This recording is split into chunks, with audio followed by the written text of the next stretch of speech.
minutes of reindeer. Congrats, Tom. Like they were spraying it out of a hose. All right, so the attendance was 4,649. The gate was 270,743. Fight of the night went to O'Brien and Donovan.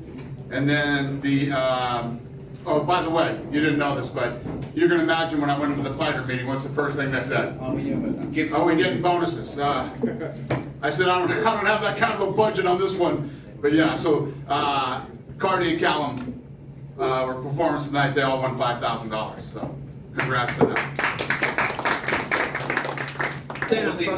I'll go on, Jerry. No, all right, I'll go. Yeah, no, go on, I'll go. Then we have to ask you first of all, look, you have a special thing there with Callum Walsh, right? You're always going to get that question, when do you think you can get back to Ireland? And look, he's a Cork man, I'm a Cork man. Surely we can make something happen in Cork soon because look, the Rebels, the Rebel County, it's a special place and it's something that we definitely need. Yeah, I love when I haven't even left yet and you're asking when I'm coming back. Yeah, we're going to Cork, yeah. I mean, we got to go to Cork next time. I don't disagree with you. And I've never been there, so. You have to. We'll make it happen. When? I don't know. Where he goes next, I don't know. I mean, talk to Tom and see what's next for him. And, yeah, I don't know. I haven't left yet. And we love you, Dana. What can I say? matchmaking on Tuesday, and, you know, I'll throw all that bullshit at you. Of course, and Dana, obviously, Callum, it was his first time fighting back in Ireland as a professional. The reception he got, the fanfare after he won, beers were flying everywhere. It was an incredible moment. How happy are you for Callum after watching his trajectory the whole way through? Yeah, there's nothing like it. I mean, anytime you come to the UK and Ireland, it's a whole different vibe over here, man. The way that you support your people, the singing, you know, the cheering, it's something special. I tell people all the time in the States and other parts of the world, if you've never been here, you got to do it. So, like we were just saying, you know, next time we come back, we got to do Cork and, you know, really bring them home. With saying that, with some of the other Irish fighters on the card, like Thomas Carty, do you have interest in getting them on the next UFC Fight Pass 360 card? Because yeah, so we gotta get them to New York or Boston or Vegas, whatever we're gonna do next. But yeah, we'll bring you know, definitely Carty.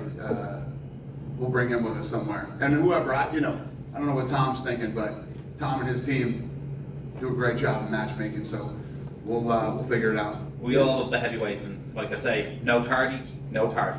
Dan, I just want to get your thoughts on some of the judging tonight. Michael Collins actually put something up to say in the words of Dana White, I've never seen anything like it. The decision is absolutely crazy in the Cronin-Brennan fight. It was really bad. You don't even have to. You could never watch a fight in your life and you know who won these fights tonight. It was that bad. Yeah. Obviously, it's something that we don't control, but I think what needs to happen is, it's never perfect. It's never going to be perfect in any sport. It happens in my sport too, but tonight, I mean, tonight was so bad. It's tough to justify. You know, it's one of the things that I will work on to try to fix, and maybe next time we come, we bring some international judges too. So yes, you know. So from you sort of being from the outset, obviously from MMA, or UFC, as a sort of fan and sort of watching, like what would you? We see it quite a lot. We see it on a regular basis. Obviously, scoring the fights. What would you do to change that? Dan, obviously, you know, at the end of the day, fighters are getting robbed. I agree. We've seen Sean McComb obviously out in America. He schooled, was at Pedraza, was like a 8-2, 6-7-3 type of fight. They get completely robbed.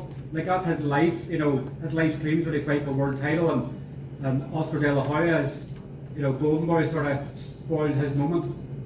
Yeah, I feel like, you know, when you come out and you're I think he was a 4.5 to 1 dog, like Cronin was, and you put on a performance like you did when, you know, most people thought you were going to lose.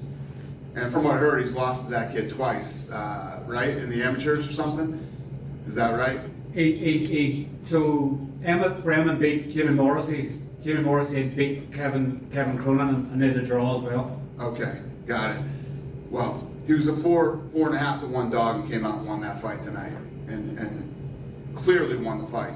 And he lost I mean, that's devastating to the kid's career. It's brutal. So, Would that be a fight you would like to, you know, if you bring some Irish guys over to America, would that be a fight you would like to do as a rematch? I don't even know if it deserves a rematch. I mean, But obviously for Cronin- if that was judged correctly, nobody would be screaming for a rematch. You know, Cronin would be moving on to whatever he's going to do next if it was judged properly. Dana. So, I don't know. I don't have the answers right now, but I believe Cronin won the fight. Dana. Thoughts, Tom? Yeah. In terms of the attendance that you've seen tonight, how mad the Irish crowd are, did that exceed your expectations coming into the Tri Arena tonight? I've been here before. No, Well, I from the think. last time compared to now, what was it? Did you see any difference and much more madder than the Irish crowd were? Yeah, the only difference was in the gate. I mean, other than that, the Irish are the Irish, man. It's awesome. When you come into one of these venues and the fans, it's fun. Very fun. And my production team does such a good job. I mean, everybody was texting me from the States going, the energy seems insane in there. You know, the great crowd shots, and you can hear all the chanting and singing, and it translated very well on the television too. In terms of And that's the other thing too. I don't know who of you were there yesterday or weren't, but I mean, this thing was distributed all over the world. This just wasn't on Fight Pass. And again, this thing was on TNT Sports here in Ireland and the UK. And, Russia, New Zealand, Australia, Mexico, Canada, the list goes on and on. So this thing was on real networks, ESPN, Fox, et cetera, et cetera. And I have to thank the Warren family again for being classy enough to do what they did.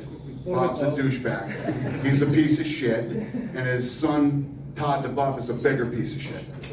Thanks for asking. Dana, just one more question. In terms of a certain Irish there, could it link up with Conor McGregor? Be possible maybe to bring him back here just one more time if he ever makes a return to that octagon? Just one more time, and just let the Irish fans have that dream. We got to do Croke Park. Well, Eddie Hearn obviously had problems with Matchroom and Croke Park itself, but never say never, I guess. Yeah, I don't know. I don't know the answer to that question, but yes, I would like to do Croke Park. Dana, thanks. Dana, how's it going? That atmosphere tonight was very energised, like myself. Looking now at the way the roster with UFC, there's so many Irish fighters on it. When you're looking at 2025, can you make sure you look at Dublin again? Because for a UFC event, it'd be even bigger. To bring a UFC event back here? Back here. Yeah, listen, we will definitely come back here. We'll come back here with Conor if it's Croke Park, but we'll definitely bring a fight here to this arena again. Yeah. Just make sure you keep Dublin in mind. Do what? Make sure to keep Dublin in mind. Oh yeah, no, there will be Dublin. Cheers. That'll be Dublin, 100%. Then, over here. Good? Yeah. Yeah. How impressed were you with Conor Walsh's performance tonight, obviously? Yeah. How What's the impressed question? were you with Conor Walsh's second round finish today? Is that everything you expected from him? How impressed with you were Callum Walsh's second round finish? Yeah. Everything you expected? Awesome. Guy who's never been finished before, finished him. It would have been nice for him to get up at 9 instead of 10. He seemed okay at 10, but a little late. Yeah. Dana, there were advertisements for a Riyadh season, and Callum had it on his shorts as well. Can you just maybe explain the extent of their involvement in this show, and is there a possibility that Callum might be featuring on those shows like Saudi Arabia? Sheikh Turkey invited him to the fight tomorrow night in London. He invited Callum to go to the show. So Callum hasn't told me if he's going to go or not. He's got family here in town, but he has an invitation from Sheikh Turkey. I don't know if I answered your question, but that's the answer. Were they sponsors of the show tonight? Yeah, they were sponsors. Yeah, they sponsored the show tonight. Yeah. Riyadh season wasn't the sponsor. Anthony Joshua versus Dubois was the sponsor tonight. Yeah. You done with me? You've now experienced UFC in Dublin, you've now experienced boxing in Dublin. For anybody that obviously hasn't been here, sort of promoter-wise, like I said yesterday in the Q&A, the big promoters come and there's big world title fights. Tell obviously the boxing promoters around the world why they should be coming in the busloads they are and they promote shows. Tell other boxing promoters why they should come to Dublin. Yeah, why they come to Ireland even in general. Yeah, fuck them. I'm coming to Dublin. Let them stay wherever they are. Fuck 'em. I'm good. I beg any of them to come here, I'm coming here. Have a great night, Ireland. I'm not sure how much Conor McGregor earned in his career. A lot, right? Do you think Callum Walsh can earn upwards of like $100 million in his career? Yeah, listen, if he wins a world title and, you know, becomes a big superstar, who knows how much money he can make. But the answer is yes, absolutely. Obviously, you know, the gentleman asked me earlier if Riyadh season was the sponsor. Now, tonight was Anthony Joshua versus Dubois. That was the sponsor tonight. So Sheikh Turkey has obviously done things in the space right now that other people couldn't do, things they couldn't get done. That's how messed up boxing is. It took Saudi Arabia money, you know, to pull some of this stuff off. But I like him very much. He's a good guy. He's committed to the sport, and we'll see what happens over the next couple of years. Cool? Dana, just a quick question. Yeah. With the success of tonight, do you think we can expect UFC Fight Pass to regularly come back to Ireland or Dublin in the future? Yeah, yeah, listen, I love Dublin. I love Dublin, I love Ireland. I had a great time here the last 3 days, and yes, we will come back. And the fans here are off the fucking charts, man. I love it. I love this place. You got one more from you? I do. There is one fighter who fought on road to UFC, Danny McCormick. Yeah. I'm not too sure if you're familiar with her. She moved up to flyweight. She was the strawweight Invicta champion. Is there any chance we can get her signed to the UFC? She's plaguing everyone in Ireland in the media to ask you, will you please sign Danny McCormick to the UFC? I'll look into it. I'll actually, I have matchmaking on Tuesday. I'll talk to Sean. She said she'll fight strawweight, bantamweight, flyweight, whatever gets her in the door, she'll do it. All right. You were agent? No, but she begged me to ask you, so here I am. All right. Well, you did her a solid. Done. Thank you, guys.